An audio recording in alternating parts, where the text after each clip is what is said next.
এখনকার সময়ে অর্থাৎ যখন থেকে এআই বা কৃত্রিম বুদ্ধিমত্তার যে প্রযুক্তি সেটি যত উন্নত হচ্ছে, এই ধরনের অপতথ্যের ব্যবহার বা ব্যাপ্তি আমরা সবচেয়ে বেশি দেখতে পাচ্ছি।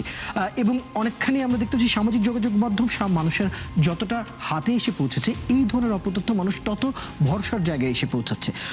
এই যে শেয়ার করার আগে যাচাই না করার যে সংস্কৃতি আমাদের সমাজে এখনও যে অভাবটা রয়েছে, সেটিকে প্রাথমিকভাবে গড়ে তোলার ক্ষেত্রে আমরা শিক্ষা ব্যবস্থা, সাধারণ মানুষ এবং যারা বয়স্ক রয়েছে তাদের জন্য কী ধরনের পদক্ষেপ আসলে থাকা উচিত বলে আপনি মনে করেন, বা কী ধরনের সচেতনতামূলক কার্যক্রম আসলে হাতে নেওয়া জরুরি বলে মনে করেন? শিক্ষা ব্যবস্থায় কি নতুন করে কিছু নেওয়া দরকার রয়েছে এই বিষয় নিয়ে?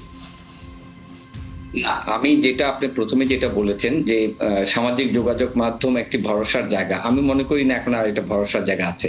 আমরা একসময় বুঝতে পারতেছিলাম যে সামাজিক যোগাযোগ মাধ্যম মনে হয় মেইন স্ট্রিমিং মিডিয়াগুলোকে নাই করে দিবে, তাদের গুরুত্ব হারিয়ে যাবে।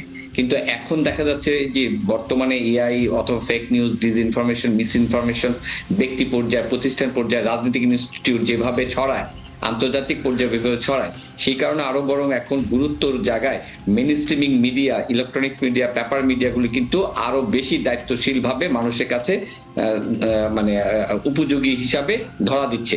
সঙ্গত কারণে আমি মনে করি মেইন স্ট্রিমিং মিডিয়াগুলি ক্রেডিবল নিউজ প্রচারণার মধ্য দিয়ে এই ফেক নিউজগুলি কমে আসবে। আপনি যেটা বললেন এডুকেশন সেক্টরে, এডুকেশন সেক্টরটা আমি মনে করি যে নৈতিকতার জায়গাটা সবচেয়ে ইম্পর্টেন্ট। এটা ব্যক্তি নৈতিকতা, প্রাতিষ্ঠানিক নৈতিকতা, রাজনৈতিক নৈতিকতা, আন্তর্জাতিক পর্যায়ে যে যুদ্ধ বিগ্রহ হচ্ছে সেখানে নৈতিকতা, সেইখানে কিন্তু একটা বড় ধরনের পরিবর্তন আসতে হবে। আপনি দেখার চেষ্টা করেন যে কেন ফেক নিউজ ছড়ায়।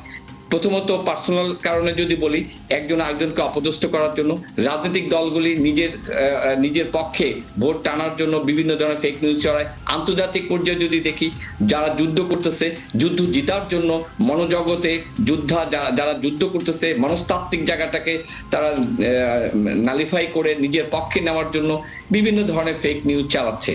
সঙ্গত কারণে আমি মনে করি সার্বিকভাবে একটি অস্থির সমাজ যখন বিরাজ করে এবং অস্থির যখন বিশ্ব ব্রহ্মাণ্ডে রাজনৈতিক সংগঠন দেশে দেশে যেভাবে রাজনৈতিক পরিবর্তন হচ্ছে, উগ্রবাদিতা যেভাবে তৈরি হচ্ছে এবং যুদ্ধ বিগ্রহের মধ্য দিয়ে যেখানে কোনো ন্যূনতম নৈতিক বালাই নাই, সেখানে কিন্তু এই ধরনের নিউজ ছড়ানোর মধ্য দিয়ে তাদের স্বার্থ সিদ্ধি করতে চায়।